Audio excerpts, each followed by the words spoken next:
Right, as you can see on here, we've milled this back face nice and flat, so it gives us a decent surface to come off the mill table. So the one that's clamped up is basically it's just that turn round like that. Now we've got to mill these pads off. They aren't necessary on this particular design for the 9F. So I've set the table at the cutter at the correct height from the table, which will give us the correct overall thickness of the brake blocks. So this is just purely machining the material away.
Okay, I've cut out some photocopies of the drawing of the brake block and glued them to the individual pieces of the cast iron brake block casting. Now then, as you can see from this, there's plenty of meat on these, which needs to be removed. But luckily for me, the 9F brake shoes are quite linear in the design, i.e. there's no curves like you see here, it's nice and straight. So all I'm going to do is mill the thick off here and here, and tied up the rad and the ends on the belt sander. This face here we'll do with a boring bar, but that'll be a later job. In between time, I've also drilled the 3/16 hole for the brake pin. Okay.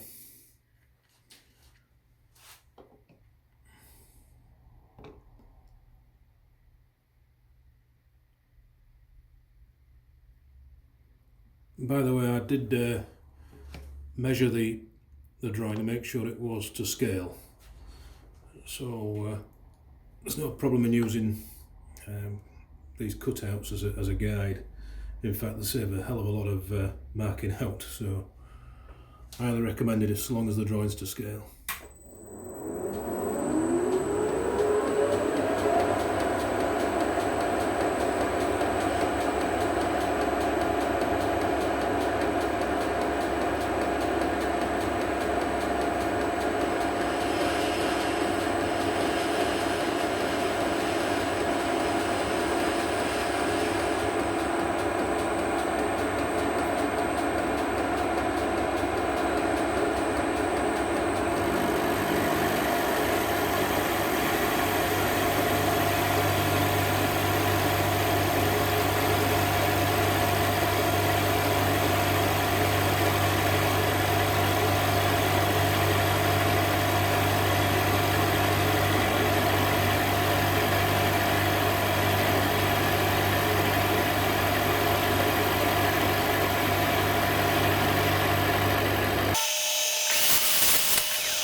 There we go. So a quick touch on the belt sander and we're practically to shape.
Machining the brake blocks. The way I went about this was to mount each individual brake block on a piece of aluminium, which had been drilled at the midpoint, and a piece of threaded rod put through it. As you can see, this is to hold the brake block whilst in the vise. Okay, so in order to machine this, because I had to split the ring, the cast ring of brake blocks, because it was too the casting was too big for the size of wheels on the 9F. That means I've got to machine these friction surfaces individually. So the way I'm going to do this is with a boring head. Now, to find out where this face is, or the correct position for the block to be machined, what I've done is found the midpoint between the two jaws, which will give us the center point of this piece of aluminium, of which this pin is drilled on the same center line. Also, I have created a datum on this side of the vise, so that face there becomes X0. Okay, so when we put the boring head in, whilst it's still in the vertical position at 0 degrees, because we're going to count this over 2 degrees to get the correct angle for the wheel. What I'm going to do is move the table the correct radius that way, and when the boring head is fitted, we can extend the tool such that it touches this face, and at least we know then that the radius of the boring head tool is correct. Once that's done, we can cant the whole thing over 2 degrees and then machine up these blocks until we reach the correct point, which is where this paper template terminates. So once we touch the paper there, we know we're on size. So that's the plan.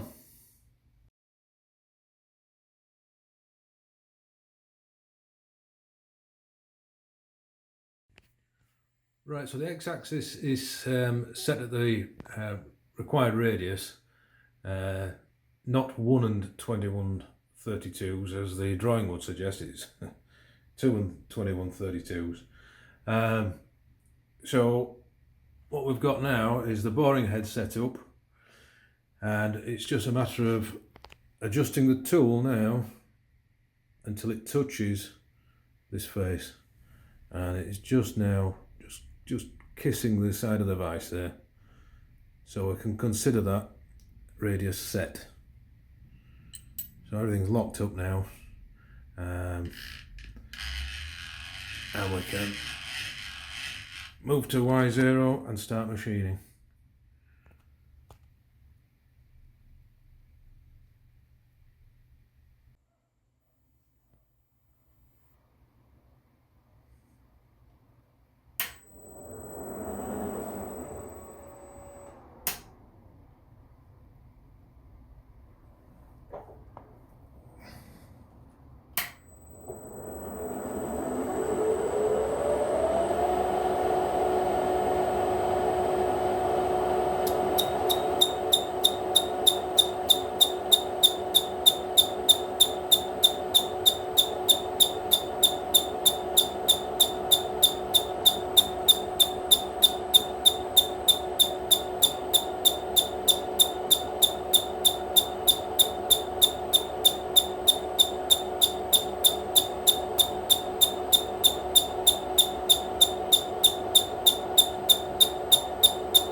Okay, just briefly going back to the brake hangers from the previous video.